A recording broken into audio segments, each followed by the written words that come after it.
Her father was 4,000 years old.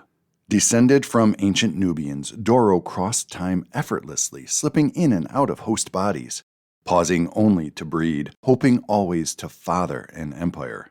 With his daughter Mary, the empire was born. Her brothers and sisters were everywhere. Scattered across the globe, Doro's tormented, imperfect children waited.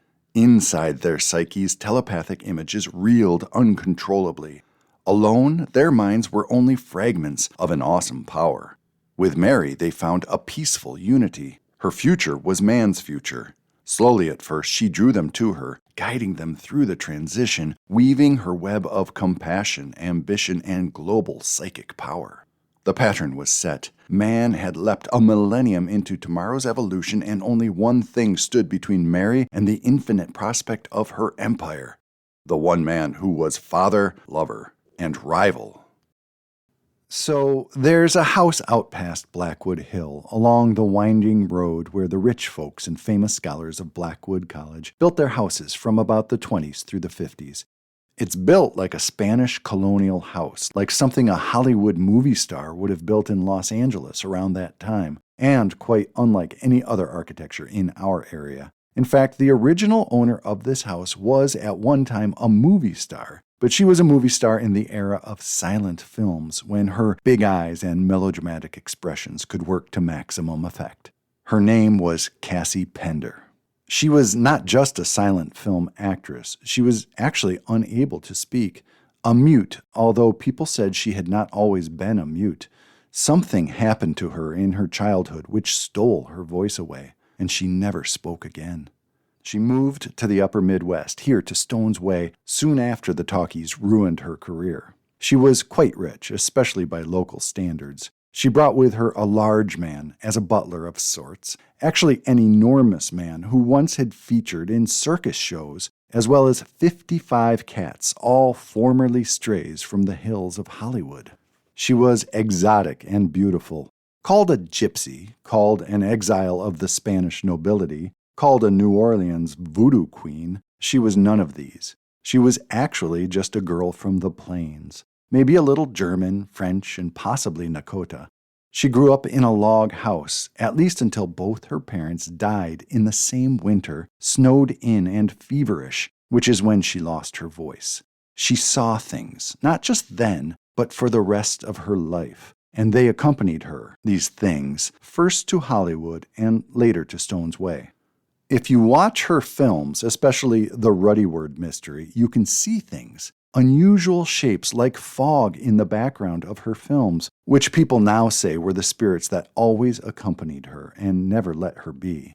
By now, everyone has heard of the Winchester Mystery House, supposedly under continuous construction for 38 years so that Sarah Winchester could hide from the ghosts of all the people killed by Winchester firearms. It's said that Cassie built her house from converse reasoning. She wanted to provide a home, a comfortable place of rest for the spirits that would not leave her be. You see, she did not accept their torments as torture, but as calls for attention, as cries of need, and she decided she wanted to help them, just like she wanted to help every stray cat in Hollywood. Cassie lived the life of a recluse. There have been an unusual number of recluses living in those mansions out past Blackwood Hill. When her butler died, it's said that a piano crate was used as his coffin. I've never really seen a piano crate, but I understand it's a very, very big wooden box. I don't mean to imply that Cassie is dead too. Actually, she's still around, although some people say she must be at least 120 by now. She hasn't been seen recently, so nobody knows what state she is in, but her butler says that Cassie is still in fine spirits and marvelously coherent.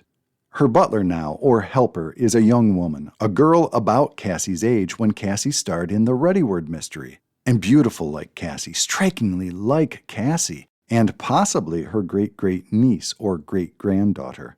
But nobody wants to pry into her business, so we don't really know the relationship. This butler sometimes comes to town, which is always a cause for whispers and nudges. She's an unusual woman who keeps mostly to herself. She dated Benjamin Torr for about 3 months, our own Rudy Valentino, but he broke up with her. He said that he couldn't keep up with her.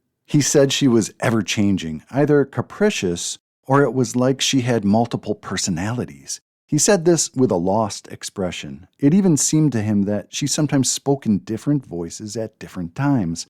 And once, when he startled her, she hissed at him. Literally hissed. Or anyway, that's what I've heard he said. When he said these things, he was speaking in confidence to his best friend. He was both heartbroken and bewildered, but he hasn't said a word since.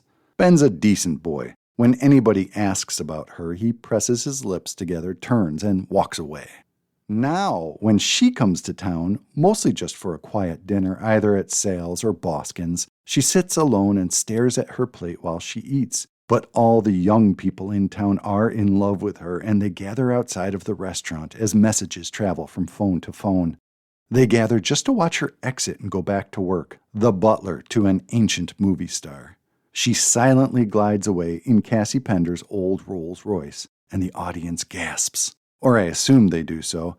They stand silently for about 5 minutes after she leaves, their faces aglow in the sickly light of their phones, tapping out messages of adoration and awe.